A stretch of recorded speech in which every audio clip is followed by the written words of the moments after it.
Hey guys. So today I am planning on showing you how to read window and door sizes. So I've seen repeatedly from employees, clients alike, that it's misread. And it's not very intuitive. So I can understand why it gets misread.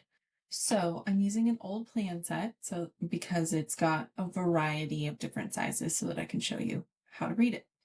I'm just going to skip on down to some windows and doors. So zooming in on this back patio, you will see like this door right here says 8080. Now, at first glance, you may think that stands for 80 inch by 80 inch, which is 6'8" by 6'8". And unfortunately, that's not the case. And this is where I see the most confusion is with door sizes in the inside doors, because it will say something 80 and people are thinking, no, I don't want standard size doors. I want 8-foot tall doors. Well, that is an 8-foot tall door. So what it's actually saying is not 80 inch by 80 inch. It's saying 8'0" by 8'0". So if I look at this window over to the right, this one says 3070 DH. So that is 3'0" by 7'0" double hung. Now I can go into the different types of windows and doors, but just for this instance, we're only going at sizes and how to read the nomenclature on a set of plans, and then also to translate when you're putting them on there. Some programs will show it differently so that it's a little less counterintuitive. So instead of 8080 being the same size across the board, it'll be a big 8 and then a little 0 and then a big 8 and a little 0 again, so that you know it's 8'0" by 8'0". I use Chief Architect and it doesn't necessarily do that. Maybe it can, and that's not a macro that I have set up. So the default is going to be they're all the font, all of the text is the same size across the board. So another example, we'll just go to a different part of the plan. So here on the front, this says 3680. Again, that one would be a prime example of where someone would come back to me and say, this door is severely undersized for what I wanted. I wanted a 3-foot door, or I wanted a 3'6" door by 8-foot tall, but you only gave me a 3-foot by 6'8". It's actually saying 3'6" by 8'0". So if that were going to be a 3-foot by an 80-inch door, it would say 3068. So this plan in particular, I believe, has 8-foot doors throughout. It does. Sometimes we'll swap to 80-inch doors because they're less expensive on the second level. But in this one, it was 8-foot doors all the way throughout. And so you are not seeing that 6'8" anywhere. So that is just the quickest one where I always see people are confused.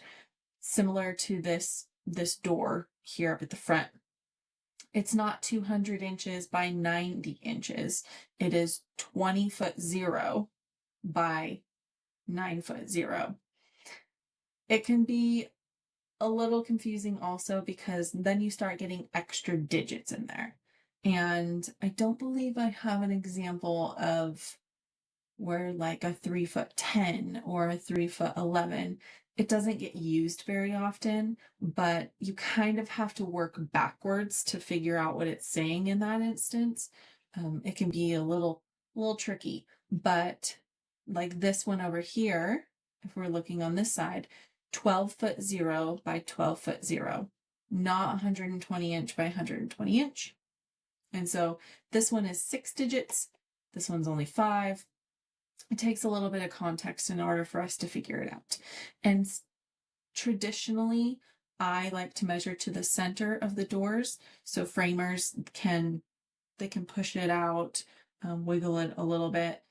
It also depends on when you're ordering doors and windows especially. If you get wood windows, the way they come is different and what your rough opening needs to be is different.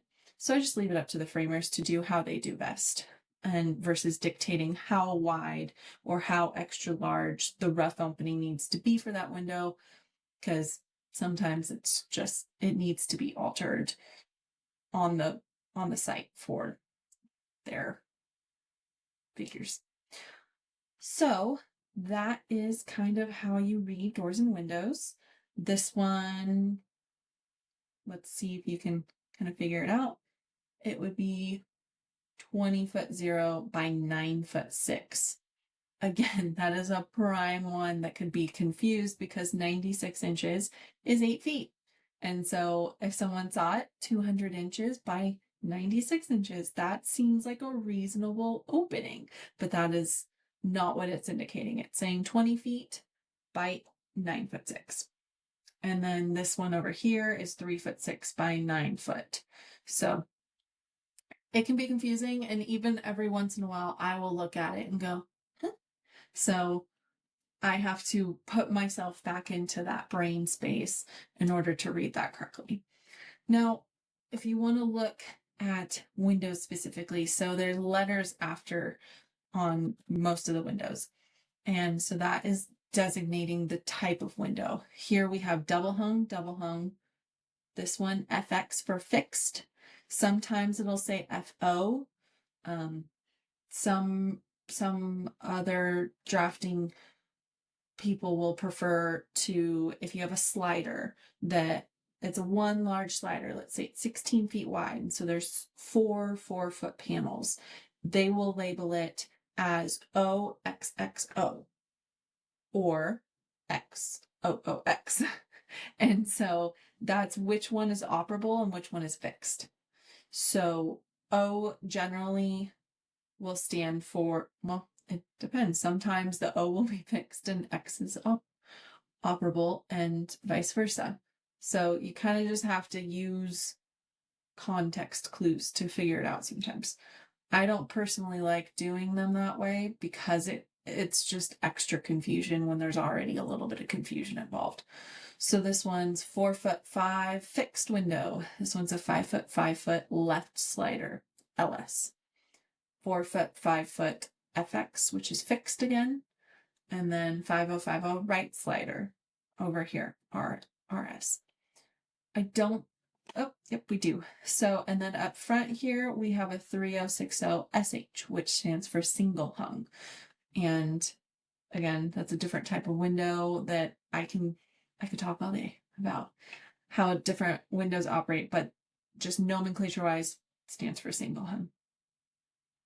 That's most of the ones that you will see most of the time. It'll be a slider of some sort, or it will be a C for casement. Very often, casements are used a lot. FX for fixed, DH for double hung, and sometimes AW for awning. And then there's a couple others, but they're not used as much. I recently used awning kind of for the first time. I didn't have anyone that wanted an awning window before recently. So that's how you read them nomenclature wise. Now, this is how I like to show transom windows, because when you're looking 2-dimension, if you have a window and then there's a transom up above, there's no super easy clear-cut way to see, hey, there's another window there just from the cutout within the wall. And if there's this label and then also this label showing but no dashed lines around it, you don't really know that it's there. So I like to kind of do the layout, a silhouette of what the window up above it looks like. So it's kind of as if you took the window that was sitting up and you folded it down 90 degrees to be in this top-down view. And so those are 4 transom windows that are over this back, and that is how I showed them. Is this one is shaped kind of like this pie piece. This one is an odd angled piece, and then also the pie piece. And to see that translated on the elevation, skip past quite a lot of stuff. That's these back windows. So you're seeing these double hungs, this French door, and then the transoms up above. But it's an indication when you're just looking at the floor plan, hey, probably should go on over and check out the elevations again, just double check that you're seeing those transoms that are above. And if they're not a funky shape, I still do the dashed lines. So I still would do a rectangle dashed up here. So it would be kind of in, it would be instead of this shape, excuse me, it would just be a dashed rectangle there, dashed rectangle here. That's just how I would personally show it. And everybody's different. Some people don't do that, but I think it saves a lot of confusion when there's double labels for a window or a door of what am I looking at here. And it's just a very quick way to cursory look at it. So yeah, that is how you read door and window labels.